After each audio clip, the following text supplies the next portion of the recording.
Hello friends, मैं हूँ are Ravi. मैं जेई मेन के 20 इयर्स का प्रीवियस प्रॉब्लम डिस्कस कर रहा हूँ, जिसको मैंने एक्चुअली ईयर वाइज डिवाइड किया है। फिजिक्स का डिस्कशन कर रहा हूँ, लेकिन उसे भी मैं year wise and topic wise discuss कर रहा हूँ।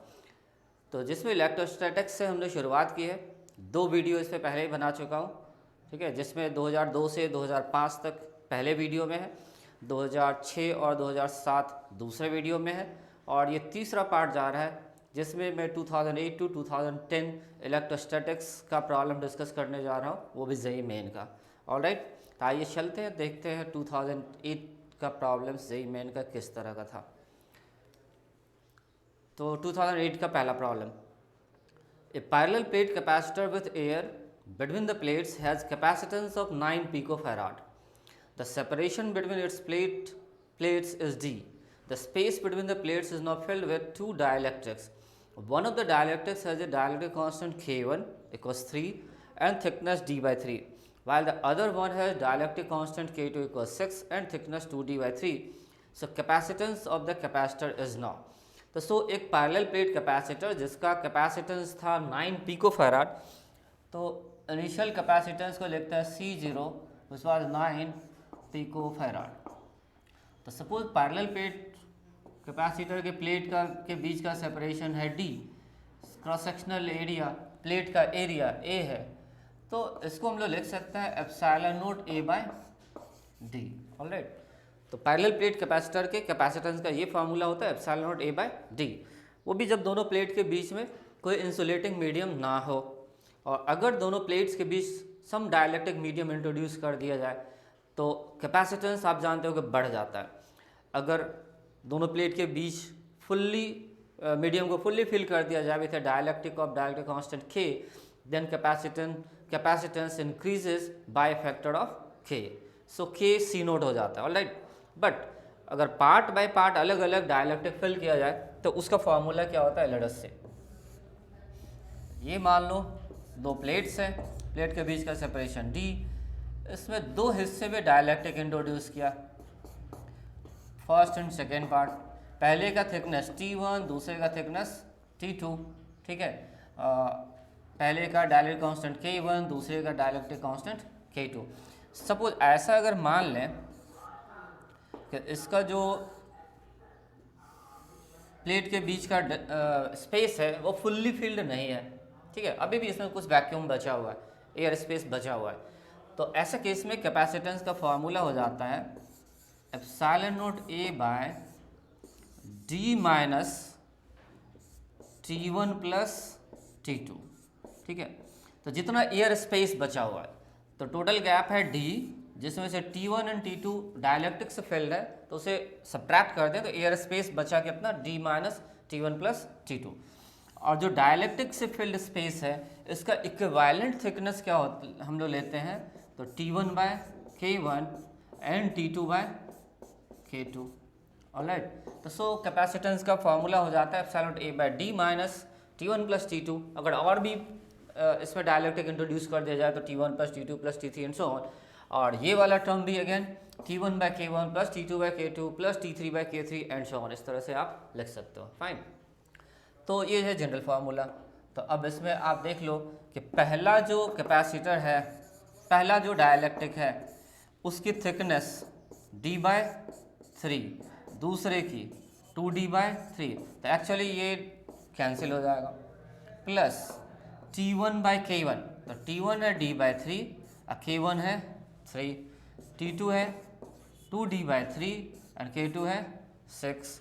तो सो इसको सिंप्लीफाई करेंगे तो कितना आएगा, epsilon naught A by D by 9 plus ये भी हमारा हो जाएगा D by 9, so 2D bye 9, तो 9 by 2 epsilon naught A by D, that means 9 by 2 C naught.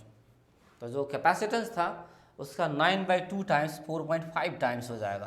तो कैपेसिटेंस था कितना, 9 पिको फैराड, तो 9 into 9 divided by 2 picofarad, that means 40.5 picofarad. Alright, तो ये जो फार्मूला हमने बताया, इस फार्मूला को आप याद रखोगे, किसी भी पैरेलल प्लेट कैपेसिटर के बीच में अगर डाइलेक्ट्रिक पैरेलली फिल किया जाए, पैरेलल टू द प्लेट्स अगर फिल किया जाए, तो इस तरह से उसके कैपेसिटेंस में चेंजेस आ सकते हैं। ऑलराइट, तो सो हमारा करेक्ट आंसर होगा ऑप्शन सी 40.5 पिको फैराड। 2008 का नेक्स्ट प्रॉब्लम, ये वेरी सिंपल है एक्चुअली, थियोरेटिकल प्रॉब्लम है, ये थियोरी में हम लोग पढ़ते हैं। A thin spherical shell of radius R has a charge Q spread uniformly over its surface. एक स्फेरिकल शेल है जिस पे चार्ज है Q, which is uniformly spread all over the surface. Fine, इसकी रेडियस है आर। तो इसका space में जो इलेक्ट्रिक फील्ड होगा उसी के बारे में पूछा जा रहा है कि स्पेस में इलेक्ट्रिक फील्ड के ग्राफ को अगर प्लॉट करें तो किस तरह का दिखेगा। तो which of the following graphs most closely represents the electric field E R produced by the shell in the range 0 to infinity, where r is the distance from the center of the shell। तो so ये spherical shell space को दो हिस्से में बांट सकता है, inside the shell and outside the shell. तो इसका फॉर्मूला हम लोग देखते हैं। Electric field inside the spherical shell is 0 और outside the spherical shell is just like a point charge. इसका जो टोटल चार्ज क्यू है तो आउटसाइड पॉइंट की तरह ये इस तरह से बिहेव करता है कि जैसे टोटल चार्ज इसके सेंटर पे सिचुएटेड है और वहाँ से डिस्टेंस है आर, तो इस आर डिस्टेंस पे पी पॉइंट पे इलेक्ट्रिक फील्ड क्या होगा, तो just like a point charge के Q divided by are square. ठीक है, तो आउटसाइड में inverse square law and inside में इलेक्ट्रिक फील्ड है 0। तो इसको अगर हम लोग प्लॉट करेंगे तो कौन सा पार्ट आएगा ग्राफ का, कौन सा option, R versus electric field. तो इनसाइड में 0 है, 0 कब तक, up to the surface, just inside the surface actually, और जस्ट सरफेस पे या सरफेस के बाहर इनवर्स स्क्वायर लॉ को भी करेंगे, तो इस तरह का ग्राफ होगा। तो so the correct answer is option A again. ठीक है, तो 0 से r तक, ठीक है, जितना कि रेडियस है उस स्फेरिकल सेल का वहाँ तक 0, just outside the surface and further away from the surface universe square law को भी करता है। सो इस तरह का ग्राफ आएगा हाइपरबोलिक नेचर का। ऑलराइट, तो option A. Next problem, 2 points P and Q are maintained at the potentials of 10 volt and -4 volt respectively. The work done in moving 100 electrons from P to Q is। ये भी simple है, अगर किसी electric field में charges को move कराया जाए from one point to the other point, तो work done by the external agent in moving that charge is given by charge times potential difference, W equals Q delta V, Q into final potential minus initial potential. तो यहाँ final point है Q, so VQ minus VP। But यहाँ पे charge जो है वो क्या दिया हुआ है 100 इलेक्ट्रॉन्स, तो सो चार्ज के प्लेस पे हम लोग लिखेंगे minus 100 times 1.6 into 10 to the power minus 19 coulomb. ठीक है, 100 इलेक्ट्रॉन का चार्ज, Q पॉइंट का पोटेंशियल -4 माइनस P पॉइंट का पोटेंशियल 10, तो दिस मच जूल। तो फाइंड कर सकते कितना होगा, ये -14, तो बाहर भी माइनस है तो प्लस हो जाएगा, तो 1.6 into 14 into 10 to the power, ये +2 -19 तो -17 जूल, और 14 एंड 16 को मल्टीप्लाई करेंगे तो 14 into 6 84 4 and then 22, so 22.4 into 10 to the power -17 joule. Decimal place को एक पॉइंट और लेफ्ट अगर ले जाएं तो 2.24 into 10 to the power -16 joule. Alright, तो so correct answer is option C 2.24 into 10 to the power -16 joule. Fine, next one, ये problem है अगेन 2009 का। A charge q is placed at each of the opposite corners of a square and charge small q is placed at each of the other two corners। तो एक square है जिसके दो opposite corners पे charges capital Q रखा गया, अब बाकी दोनों कॉर्नर्स पे स्मॉल q रखा गया। Fine, if the net electric force on capital Q is 0 then capital Q by small q equals। तो net electric force on capital Q, कोई भी बड़े वाले क्यू इस पे लेते हैं, इलेक्ट्रिक फोर्स 0 है, तो पूछा जा रहा है कैपिटल क्यू और स्मॉल क्यू का रेशियो क्या होगा। तो सिंपल है, नेट फोर्स 0 करते हैं। तो चार्जेस का नेचर हमें नहीं पता है, तो फॉर द टाइमिंग सबको हम लोग पॉजिटिव मान के सॉल्व करेंगे। अगर दोनों सबके सब पॉजिटिव होगा तो जाहिर सी बात है रेशियो पॉजिटिव आएगी, अगर नेगेटिव होगा तो रेशियो भी नेगेटिव आ जाएगा। बट इंट्यूशन से by the concept we can say that the charges should be opposite in nature. अब नेचर दोनों का अपोजिट होना चाहिए। कैपिटल क्यू अगर पॉजिटिव है तो स्मॉल क्यू नेगेटिव होगा, अगर स्मॉल क्यू पॉजिटिव है तो कैपिटल क्यू नेगेटिव होगा। हाँ, तो स्मॉल क्यू कैपिटल क्यू का मान लो सब पॉजिटिव अगर है तो इस डायरेक्शन में रिपेल करेगी, ये स्मॉल क्यू इस डायरेक्शन में रिपेल करेगी, कैपिटल क्यू दूसरे कैपिटल क्यू को इस डायरेक्शन में रिपेल करेगा। तो सो अब ये तीन फोर्सेस हैं, के q q divided by a square, ये वाली फोर्स हो गई स्मॉल क्यू की वजह से, ये स्मॉल क्यू की वजह से, तो ये भी उतना ही होगा, k q q divided by a square, wait a is the side length. और तीसरा जो फोर्स है कैपिटल क्यू की वजह से, तो हो जाएगी k q square divided by √2a whole square. Alright, तो अब हम लोग क्या करेंगे, इसका रिजल्टेंट निकाल के उसको 0 कर देंगे। तो ये दोनों जो वाइट लाइन से दिखाया गया फोर्सेस स्मॉल क्यू की वजह से, दोनों का मैग्नीट्यूड सेम है, परपेंडिकुलर है दोनों, तो रिजल्टेंट इस बाइसेक्टर के अलोंग होगी। तो इस रिजल्टेंट का वैल्यू कितना होगा, तो जब दो फोर्स परपेंडिकुलर इक्वल मैग्नीट्यूड का फोर्स परपेंडिकुलर है तो रिजल्टेंट √2f हो जाता है। तो √2 times k q q divided by a square. तो वाइट वाले का रिजल्टेंट और ये पिंक वाला दोनों सेम डायरेक्शन में है, तो रिजल्टेंट 0 कैसे हो सकता है। तो इसका मतलब है हमने जो एज्यूम किया था सब पॉजिटिव है वो नहीं है, एक पॉजिटिव है तो दूसरा नेगेटिव है। लेकिन मैथमेटिकली अपने आप ये बता देगा, इस दोनों के सम को अगर 0 कर देंगे तो ऑटोमेटिकली वो रेशियो नेगेटिव आ जाएगी। So let's do that. The resultant 0, so k q square divided by 2a square plus √2 times k q q divided by a square, दोनों का एडिशन 0 कर देते हैं। तो 0 करेंगे तो क्या सब हट जाएगा, k by a square q by 2, और कैपिटल Q दोनों में है, एक ये भी हट जाना है, ठीक है।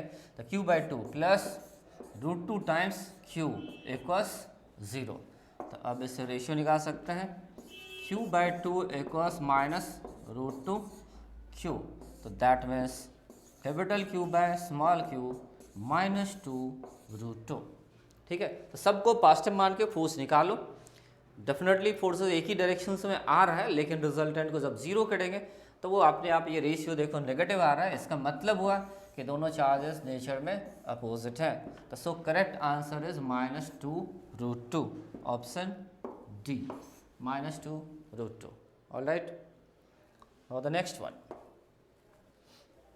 ये असर्शन रीजन टाइप का प्रॉब्लम है जिसमें दो स्टेटमेंट दिया हुआ रहता है और स्टेटमेंट ट्रू है या फॉल्स है उसके अकॉर्डिंग 4 आपको ऑप्शंस दिए रहते हैं। उस ऑप्शंस में से एक करेक्ट ऑप्शन आपको चूज करना है। लेट्स सी क्या कहता है statement 1, for a charge particle moving from point P to point Q, the net work done by an electrostatic field on the particle is independent of the path connecting point P to Q। तो statement 1 कह रहा है कि कोई charge particle अगर point P से point Q तक जाती है तो उस पर किया जाने वाला वर्क, इलेक्ट्रिक फील्ड के द्वारा किया जाने वाला वर्क क्या होता है, इस दोनों को कनेक्ट करने वाला जो पाथ है उससे इंडिपेंडेंट होता है।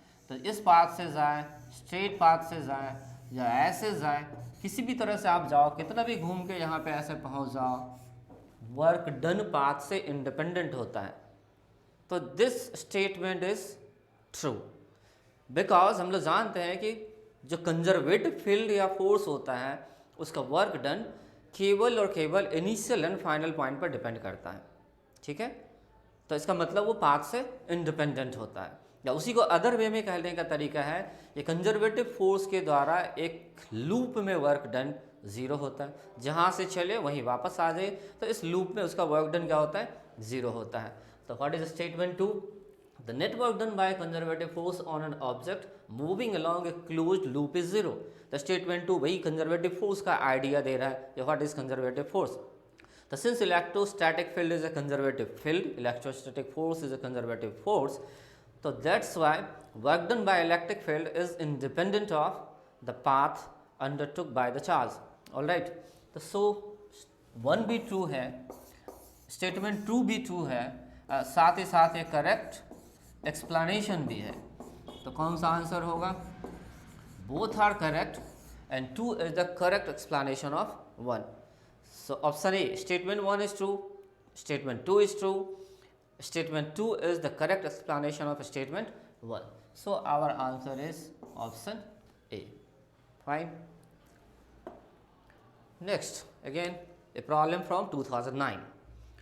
Let PR, तो इसे PR ने, इसे आप मान लो ये क्या है, रो R, rho r equals q by pi r to the power 4 times small r be the charge density distribution for a solid sphere of radius r and total charge capital Q for a point small p, point को capital P कर दो, for a point capital P inside the sphere at distance r1 from the center of the sphere the magnitude of electric field is, तो sphere के inside magnitude बताना है electric field का।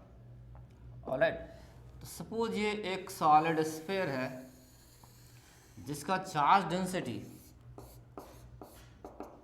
As a function of radius is given by q by pi r to the power 4 times small r। Fine, तो linear relation, जैसे जैसे radius centre पे ये डेंसिटी 0 हो जाएगी, r0 तो सेंटर पे डेंसिटी 0, और जैसे जैसे सेंटर से दूर जाएंगे चार्ज की डेंसिटी बढ़ती जाएगी। इन ऑल टोटल चार्ज इस स्फीयर के अंदर है कैपिटल Q चार्ज इसमें डिस्ट्रीब्यूटेड है, इसके रेडियस कितनी है, कैपिटल R है, बट इसके अंदर एक पॉइंट है P जो सेंटर से कितने डिस्टेंस पर है, R1 डिस्टेंस पर है। तो इस P पॉइंट पे इलेक्ट्रिक फील्ड क्या होगा? तो चूंकि ये जो चार्ज डिस्ट्रीब्यूशन है स्फेरिकल सिमेट्री का है, तो इसमें हम लोग इस P पॉइंट से पास करने वाला एक स्फीयर कंसिडर करते हैं। ठीक है, तो इसके अंदर अगर हम लोग बहुत सारे इस तरह के स्फेरिकल सेल्स लें, ठीक है, अंदर इस सेलुलर जोन में भी, तो ये वाले स्फेरिकल सेल के लिए P point inside the shell है, तो इसका इलेक्ट्रिक फील्ड में कंट्रीब्यूशन हो जाएगा 0। इसका मतलब इस एनुलर रीजन में जो भी चार्जेस हैं, जितने भी स्फेरिकल सेल्स आएंगे, उसका इलेक्ट्रिक फील्ड इस P पॉइंट पे क्या हो जाएगा, 0 हो जाएगा, इलेक्ट्रिक फील्ड में उसका कोई कंट्रीब्यूशन नहीं होगा। तो so at P electric field is only due to the charges inside the sphere of radius, inside the sphere of radius R1, केवल इस स्फीयर के अंदर जितने चार्जेस हैं उसी का कंट्रीब्यूशन है इलेक्ट्रिक फील्ड में एट पॉइंट P। तो so we have to find out the charge inside sphere of radius R1। Alright, और उसके लिए सरफेस का पॉइंट होगा P। अगर एक R1 रेडियस का स्फीयर लेते हैं तो इसके लिए ये P पॉइंट उसके सरफेस का पॉइंट है, जस्ट आउटसाइड का पॉइंट है। तो आउटसाइड पॉइंट के लिए स्फेरिकल चार्ज किस तरह से बिहेव करती है, एक पॉइंट चार्ज की तरह प्लेस्ड एट इट्स सेंटर। ठीक है, अगर चार्ज डिस्ट्रीब्यूशन स्फेरिकल है तो आउटसाइड पॉइंट के लिए वो चार्ज कैसे बिहेव करती है, तो बिहेव करती है just like a point charge placed at its centre. मतलब इसके सारे चार्जेस निकाल लेंगे, उसको कंसंट्रेट कर देंगे इसके सेंटर पे, सेंटर से R1 डिस्टेंस पे इलेक्ट्रिक फील्ड, तो KQ by R1 square, simple. तो सो इसके अंदर टोटल चार्ज Q जो है वो हमें फाइंड आउट करना है। तो कैसे फाइंड आउट करेंगे टोटल चार्ज Q? तो क्या करते हैं, इसके अंदर हम लोग एक स्फेरिकल सेल लेते हैं जिसकी रेडियस है R, इसके थिकनेस है dr, तो इसका चार्ज निकाल के उसको इंटीग्रेट कर देते हैं। तो charge density is rho, the charge inside the spherical shell of radius r and thickness dr क्या होगा, तो रो टाइम्स ये जो स्फेरिकल सेल है, इस स्फेरिकल सेल का वॉल्यूम क्या होगा, इस मटेरियल का वॉल्यूम, तो होगा 4 पाई r स्क्वायर, स्फेयर का सरफेस एरिया, और ये थिकनेस dr, तो 4 पाई r स्क्वायर dr। ठीक है, तो रो का वैल्यू रख देते हैं Q by pi r to the power 4, और स्मॉल r से मल्टीप्लाई करना है, तो 4 पाई r क्यूब dr हो जाएगा। तो ये पाई पाई कैंसिल कर दो आप, तो सो ये टर्म हो जाएगी 4Q by r to the power 4 times r cube d r. Fine. और अब इसे आप इंटीग्रेट कर दो तो total charge inside the sphere of radius r1, तो इंटीग्रेट करेंगे 0 से कहाँ तक, r1 तक। ये 4 cube by r to the power 4, ये कांस्टेंट है, so r cube d r. इसका इंटीग्रेशन, तो r क्यूब का integration r to the power 4/4, तो सो r1 टू दी पावर 4/4 हो जाएगा, बिकॉज ये जो लिमिट है 0 से r1 ये सब्स्टिट्यूट करोगे आप तो पावर 4/4 आ जाएगा। फाइन। तो अब इस पॉइंट चार्ज को हम लोग क्या करेंगे, इस r1 रेडियस वाले स्फीयर के सेंटर पे कंसंट्रेट कर देंगे इस चार्ज को। और यहाँ से r1 डिस्टेंस पे ये पॉइंट है P, तो एक पॉइंट चार्ज जिस पे चार्ज है Q, वहाँ से r1 डिस्टेंस पे इलेक्ट्रिक फील्ड क्या होगा, तो so electric field eight P is nothing but KQ divided by r1 square. तो K तो आप जानते हो 1/4 पाई एप्सिलॉन नॉट है, so 1/4 pi epsilon naught. Q find किया आपने 4 cube by r to the power 4 into r1 4/4 और divided by r1 square. तो एक्चुअली ये 4 तो कैंसिल हो गया, तो 1/4 pi epsilon naught Q times r1 square by r to the power 4 हो गया। फाइन। तो सो देखते हैं कहाँ किस ऑप्शन में है, 1/4 pi epsilon naught Q r1 square by r to the power 4, option B 1/4 pi epsilon naught Q r1 square by r to the power 4। Fine. तो इसमें जो बेसिक आइडिया इस तरह के प्रॉब्लम में होता है स्फेरिकल चार्ज डिस्ट्रीब्यूशन में, यही होता है कि अगर कोई स्फेरिकल चार्ज डिस्ट्रीब्यूशन है, इसमें किसी इनसाइड पॉइंट पर इलेक्ट्रिक फील्ड फाइंड करना है, तो इनसाइड पॉइंट के लिए रेडियल डिस्टेंस जो है उस रेडियल डिस्टेंस का स्फीयर कंसीडर करें। इस स्फीयर में जितना चार्ज है उसी की वजह से इस पी पॉइंट पे इलेक्ट्रिक फील्ड होगा, ठीक है, बाकी का इलेक्ट्रिक फील्ड कैंसिल आउट हो जाएगा। और अगर आउटसाइड पॉइंट की बात करेगा तो नो डाउट ये स्फेरिकल डिस्ट्रीब्यूशन के लिए इसके एंटायर चार्ज को सेंटर पे कंसंट्रेट करके और फिर KQ by r square point charge वाला फार्मूला जस्ट आप लोग अप्लाई करना होता है। तो ये है इसका basic idea. Alright, next one, a thin semicircular ring of radius r has a positive charge q distributed uniformly over it.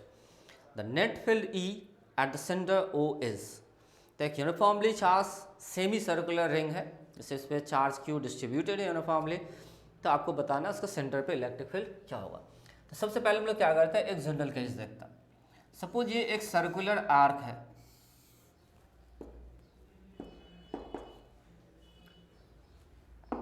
ये एक सर्कुलर आर्क है और इस सर्कुलर आर्क के सेंटर पे इलेक्ट्रिक फील्ड क्या होगा। सर्कुलर आर्क के सेंटर पे इलेक्ट्रिक फील्ड फाइंड करने का फॉर्मूला एक्चुअली हम लोग देखने वाले हैं। राइट, तो इस सर्कुलर आर्क के सेंटर पे मान लेते हैं इसका जो लीनियर चार्ज डेंसिटी है लैम्डा है, इसके रेडियस है r। तो बाय सिमेट्री इस पे जो चार्जेस है इसका इलेक्ट्रिक फील्ड जो है वो इसके बाइसेक्टर के अलोंग होगा, इस डायरेक्शन में होगा। फाइन। अगर इसका ये हाफ एंगल है सपोज अल्फा, ये हाफ एंगल भी क्या होगा अल्फा, तो कह सकते हैं सर्कुलर आर्क अपने सेंटर पे कितना एंगल सबटेंड किया 2 अल्फा, ठीक है, सेंटर पे कितना एंगल सबटेंड किया 2 अल्फा। फाइन।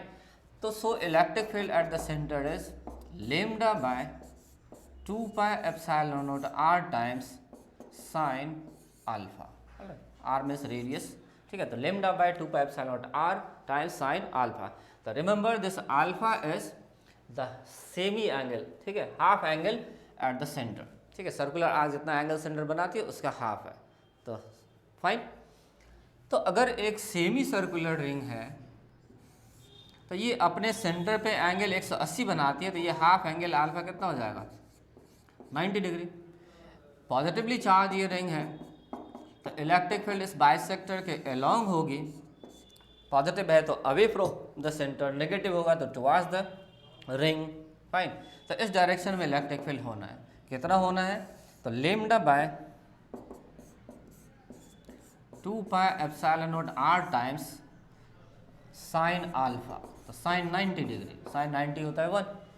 अब इसको वेक्टर फॉर्म में अगर लिखना है तो डायरेक्शन देना पड़ेगा, तो डायरेक्शन ये डाउनवर्ड जो है नेगेटिव वाई डायरेक्शन है, so minus j cap. Alright, तो सो ये कितना आ जाएगा इसका answer 2 pi epsilon naught. Lambda का वैल्यू क्या होगा? तो टोटल चार्ज क्यू डिस्ट्रीब्यूटेड है सेमी सर्कुलर रिंग पे, तो सेमी सर्कल की लेंथ होगी पाई आर, तो lambda means q by pi r. तो सो यहाँ क्यू पाई का स्क्वायर हो जाएगा, आर का भी स्क्वायर हो जाएगा, sine 91, so minus j cap. तो आप देख लो किस ऑप्शन में minus q by 2 pi square epsilon naught r square j cap, option C. तो so correct answer is option C. Fine. तो इसका जो ये बेसिक फॉर्मूला है इसे आप याद रखोगे, lambda by 2 pi epsilon naught r times sine alpha, where alpha is the semi angle, alright, subtended at the centre of the arc. 2010 का वन मोर प्रॉब्लम। तो इसमें भी क्या है, ये चार्ज डिस्ट्रीब्यूशन अगेन स्फेरिकल है। Let there be spherically symmetric charge distribution with charge density varying as rho r equals rho naught times 5/4 minus r by r up to r equals r, fine, जो उसकी radius है वहां तक, and r rho r equals 0 for r greater than r, मतलब sphere के बाहर जो है चार्ज डेंसिटी 0 है, there is no charge, where are is the distance from the origin, the electric field at a distance r less than r, मतलब inside the sphere बात हो रही है, from the origin is given by. तो origin पर एक charge sphere है actually जिसकी रेडियस है आर, तो इसके बाहर कोई चार्ज नहीं है यहाँ से बाहर, और इन साइड में इस तरह का डिस्ट्रीब्यूशन है, बस कहना यही है। तो आपको बताना है the electric field at a distance r less than r, मतलब इसके इन साइड के पॉइंट, सपोज यहाँ पे है जिसकी डिस्टेंस है सेंटर से r, but that r is smaller than the capital r, radius of the sphere. तो बेसिक आइडिया अगेन इसका भी, तो चूंकि ये पॉइंट इन साइड का है, तो इनसाइड पॉइंट के लिए इस पॉइंट से पास करने वाला स्फीयर कंसीडर करेंगे। इस स्फीयर के अंदर टोटल चार्ज जितना है वो फाइंड कर लो, उसी की वजह से पी पॉइंट पे इलेक्ट्रिक फील्ड होगी, और just like a point charge के Q divided by are square, alright. तो सो उस इस पिंक स्फीयर के अंदर कितना चार्ज है, लेट्स फाइंड आउट। तो d q equals rho times 4 pi r square d r, ठीक है। तो चूंकि उसका रेडियस स्मॉल आर लिखा गया है, तो हम लोग क्या करते हैं, इसको एक्स डी एक्स कहते हैं, किसको, तो पिंक स्फीयर के अंदर एक स्फेरिकल सेल लेंगे जिसके रेडियस है एक्स और थिकनेस है डी एक्स, तो इसकी वॉल्यूम हो जाएगी 4 pi x square d x. तो फिर इसमें चार्जेस कितना होगा, तो rho is how much, rho naught 5/4 minus x by r times 4 pi x square d x, और इसी को इंटीग्रेट कर देंगे तो हमें टोटल चार्ज मिल जाएगी inside that pink sphere of radius small r. तो q equals 4 pi rho naught integration 5/4 minus x by r times x square d x from 0 to r, ठीक है। पिंक स्फीयर की रेडियस कितनी है, small are है, तो वहाँ तक बस आप इसको इंटीग्रेट कर दो। तो इसका इंटीग्रेशन तो सिंपल है, 4 पाई रो नोट 5/4 तो कांस्टेंट है, तो यहाँ बचा एक्स स्क्वायर डी एक्स का x cube by 3 minus 1 by r, ये x and x square x cube हो जाएगा, तो इंटीग्रेशन हो जाएगा x to the power 4/4 from 0 to r. तो लोअर लिमिट 0 तो 0 देगा, तो बस सिर्फ अपर लिमिट आपको रखना है, 4 pi rho naught 5 r cube by 4 into 3 minus r to the power 4/4 r. तो ये 4 इस 4 से कैंसिल हो गया, तो सो इसका चार्ज आ जाएगा pi rho times 5/3 minus r by r and r cube common ले लेंगे, तो ये हो गया उसका चार्ज। अब just like a point charge electric field find कर सकते हैं, electric field at P is k Q divided by are square, fine. तो 1/4 pi epsilon naught into pi rho और इसमें आर स्क्वायर से डिवाइड करेंगे तो 5/3 minus r by r into are. ठीक है, तो ये हमारा पाई पाई भी कैंसिल हो जाएगा। तो rho by 4 epsilon naught times 5/3 minus r by r into small r. तो ये होगा इसका आंसर। बस सिंपल कैलकुलेशन है, बेसिक आइडिया वही है कि स्फेरिकल चार्ज डिस्ट्रीब्यूशन में इनसाइड पॉइंट पर इलेक्ट्रिक फील्ड फाइंड करना है। तो उस इनसाइड पॉइंट के करस्पॉन्डिंग जो स्फेयर है, उस रेडियस का जो स्फेयर है, बस उसका चार्ज निकालो और पॉइंट चार्ज का फार्मूला लगा दो k⁴/r²। सो लेट्स सी कौन सा करेक्ट आंसर है। रो note r/4 epsilon 5/3 minus r/4, यही है ना option A. Rho by 4 epsilon naught r 5/3 minus r/r, that means option A is the correct answer. और द नेक्स्ट वन,